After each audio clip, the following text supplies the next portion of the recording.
Hello learners, welcome to the course Migrated Women's Literature. Our today's lecture is about Uma Parmeswaran's play Sons Must Die. Let us have a look at various aspects of the play. The play was written by Uma Parmeswaran in the year 1962. The story is set against the backdrop of Indo-Pakistan War and the story takes place in the land of Kashmir. There are some major characters along with some minor characters. The major characters are Meenakshi, Zora Begum, Prem Behan, Hari and Nand Kishore. While the minor characters are Chorus, the poet, Nun, Dacoit and Sadhu. Let us have a look at the background of the play. Indo-Pakistan War was the time when everyone suffered. Some suffered physically while others mentally. Starting from the social and economic life, it affected the literature as well.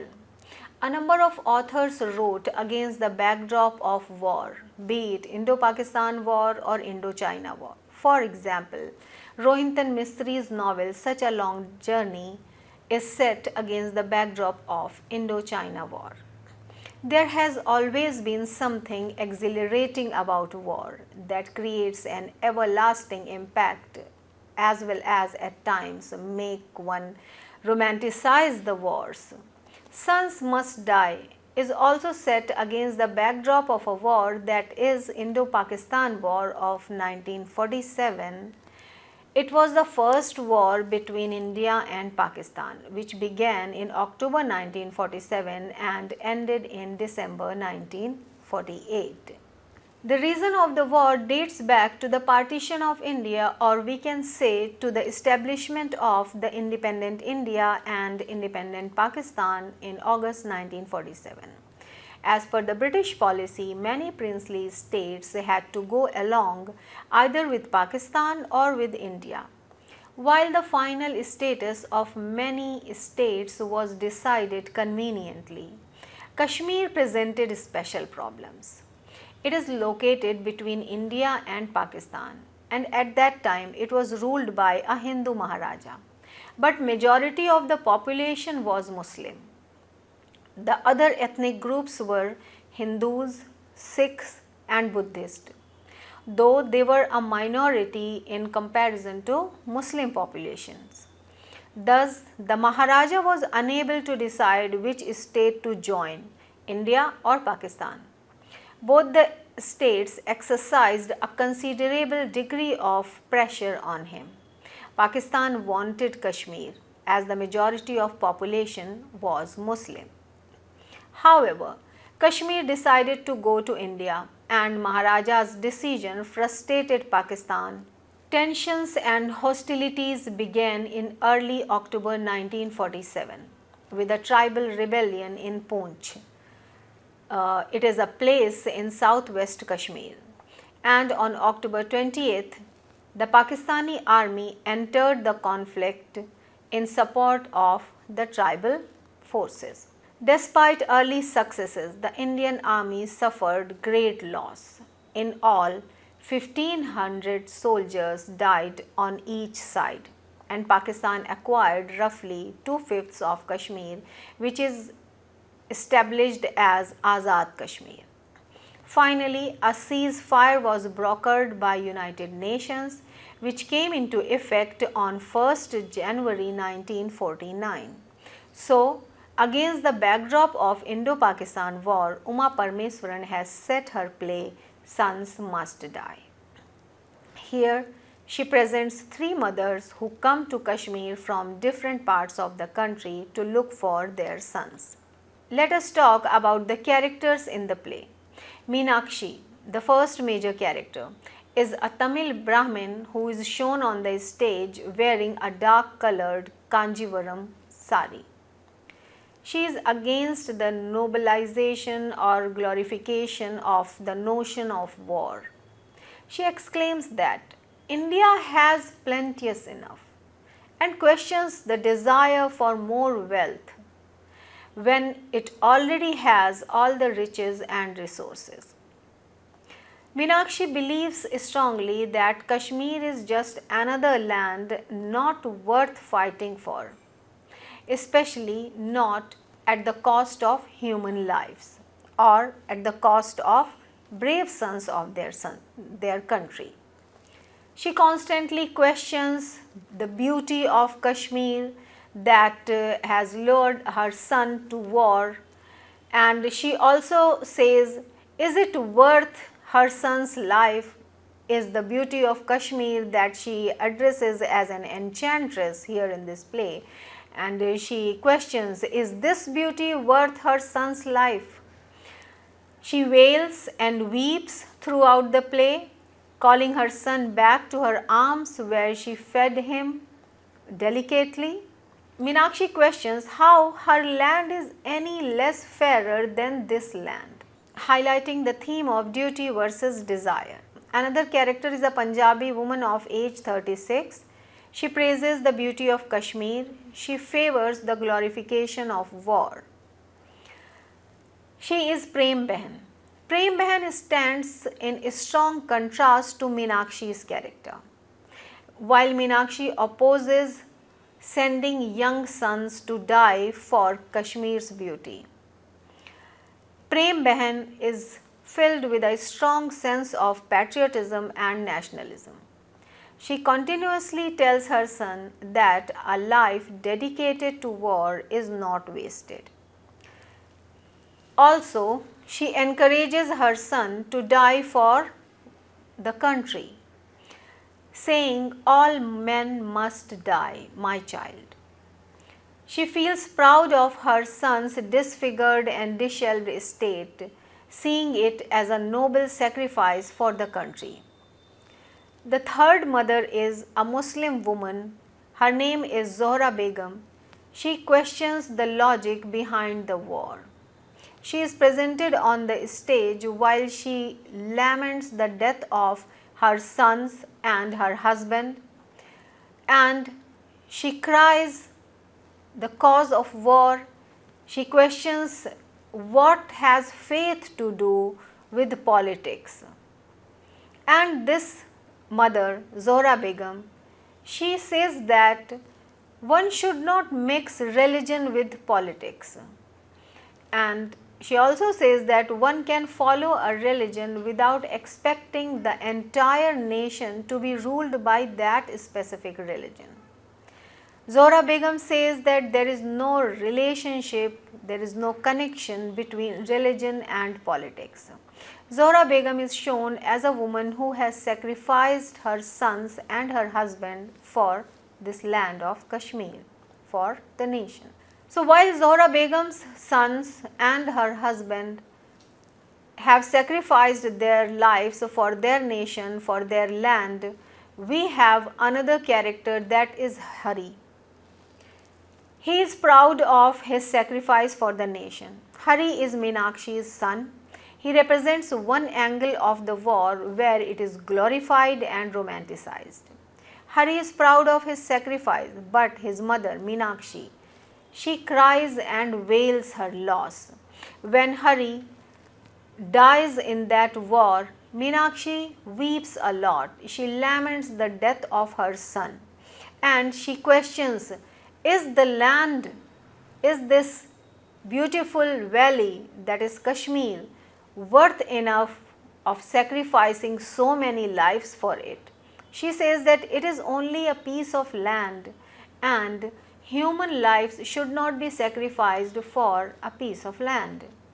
Next character that we see here is Nand Kishore. He is the son of Prem Behan. Nand Kishore's character highlights the futility of war, and he speaks all the sentences through his experiences. He is shown as a character who is nostalgic for his carefree youth, who longs to relive all those past days, and here Nand Kishore confronts the harsh realities of life, and then he recognizes its senselessness and uselessness. While Nand Kishore laments his own death, while at his last moment he cries and he longs for his good old days, his past life, he says that it is no age to die, because he is a young man. At the same time, we see that Nand Kishore's mother, Prem Behan, she is very proud of her son. She feels happy for her son because her son has sacrificed his life for saving the nation. And this sacrifice is the highest point in one's life, as Prem Behan here shows that the life that is sacrificed for saving the nation is worth lived. Next character here we see is Chorus. Uma Parmeswaran has been greatly influenced by Greek tragedies, which gets reflected in her works also. Here we see that through the presentation of Chorus, Uma Parmeswaran has reflected that age-old aura of Greek tragedies. The chorus comprises in this play elderly men in traditional Kashmiri attire, including Hindus, Sikhs and Muslims. It recounts Kashmir's illustrious history from ancient Kushana rules to the Muslim conquest by Shah Mirza, passing through dynasties like Utpala and Gupta. Chorus highlights Kashmir's vulnerability post-independence because it was caught between India and Pakistan's competing claims. Next character that we come across is another minor character here in this play, that is the character of the poet. Uma Parmeswaran portrays a poet who is disillusioned by the realities of war. And here the poet recalls how he once sang in praise of Kashmir's beauty, like the chorus. But the poet says that now he is able to see the truth, and the truth is the river runs red, the moon and sky are strained. And the poet says, "For I have seen the stream of blood from the bloody sun." So this line, which is said by the poet, conveys deep despair over the dark imagery of Kashmir and the daily horrors unfolding there. Other minor character is the character of Nun. Nun is presented here as a devoutly religious character who holds a strong faith in God's mercy and redemption. She represents a contrasting viewpoint to the poet's bleak outlook. While the poet feels sad for the condition of Kashmir, while the poet says that God is not saving the land of Kashmir, while the poet says that the river which was full of life and vigor, the river that has been rejuvenating the valley and the greenery, now that river has turned red because of the blood of so many people there. And at the same time, the poet feels that there is no use in worshipping, there is no use in expecting something, because human beings are not listening to anyone. Human beings are after one another's lives, and in the war, people fight with each other. This is the futility of the life. While the poet sees the world as irredeemably dark, the character of the nun is presented here who seeks salvation through God's mercy. The character of nun is used by Uma Parmeswaran to show the presence of different religions in Kashmir because she represents Christianity there. Next character is the dacoit. He is presented as a disbeliever. He represents the fakeness of human behavior and human character.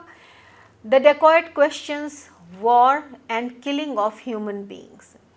He says, "You who so fanatically kill each other for your faith, slaughter women and children where I but steal their gold." So when the dacoit says, "You who so fanatically kill each other," he is talking about different people who fight with each other in a battleground, in a battlefield. they kill each other. All those soldiers who represent different countries, they kill each other. Here, one human is killing the other. So the dacoit says, when human beings who slaughter women, who kill children just to get power, just to prove their supremacy, how can these people who are considered civilized citizens of their nations be better than him? He says, I just steal gold from people. I do not kill anybody. I do not kill women and children like the people who kill them for their own benefits. So, I am here and these people are also here. This is what the dacoit says, and he compares himself with rest of the human beings. Another character is a sadhu. Sadhu is shown in this play as a person who is constantly searching for God. He is in quest for peace and salvation. He is searching for God. He says that he has gone to Himalayas for praying, but he couldn't find God there. So he wanted to see the God, but when he sees the mother, he realizes that this is the face of God. So in the face of a mother who is holding a child, this sadhu sees the face of God. That's all for today's lecture. We will connect again in another lecture and talk about some other aspects of the play Sons Must Die. Thank you.